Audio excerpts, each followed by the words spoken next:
Today, we're going to announce the winner of our Nikon ZR cinema camera. In case you didn't see my giveaway video, I'm going to recap a few reasons why I absolutely love the Nikon ZR. First and foremost, the thing I like most about the Nikon ZR is the image and the R3 red codec. The image it produces is very cinematic and it has this soft quality that I really appreciate.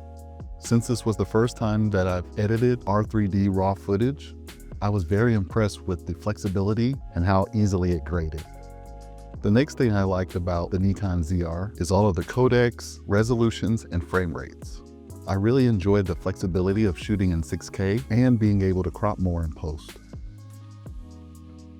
As you know, the ZR has a dual native base ISO of 800 and 6400, and I was very impressed with the low light capabilities, especially at 6400 ISO.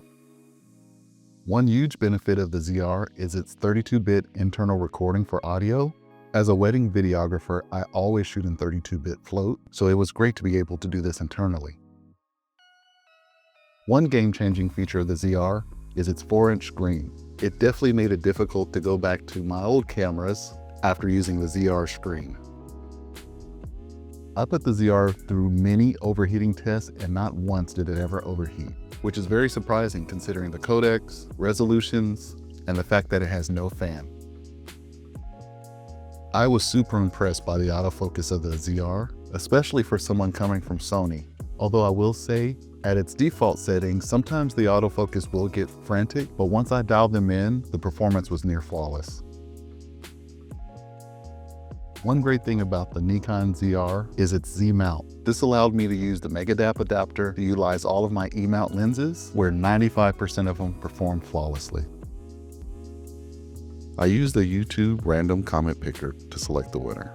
After loading up the comments, congrats to DJ6328. I'll be sending you a message so I can get your address so I can send you your camera. I recently purchased the new Sony a7 IV, so I do plan to do a giveaway for my Sony a7 IV that I'll no longer be using. So please stay tuned to the channel for my next giveaway.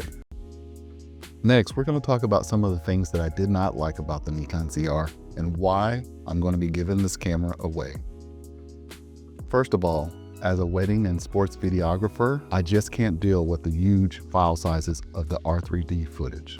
My 1TB CF Express B card would only get me about 36 minutes of 6K 60 frames per second footage. And the main selling point of the ZR is obviously its R3D codec. Another feature of the ZR that I didn't like was the fact that you cannot dual record. Since I do shoot weddings, I always love the peace of mind of dual recording just in case of a card failure for any reason. Another feature of the ZR that I didn't like was the fact that it uses a micro HDMI cable. Even though it has a very large 4-inch screen, I prefer to use 7-inch monitors so I can always make sure that I nail focus. The next thing that I didn't like about the ZR is the quality of its H.265 footage. In my opinion, it seems slightly overprocessed with a little bit too much noise reduction baked in.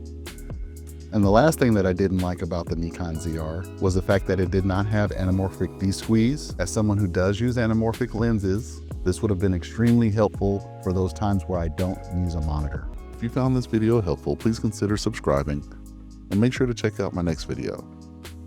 Thanks for watching.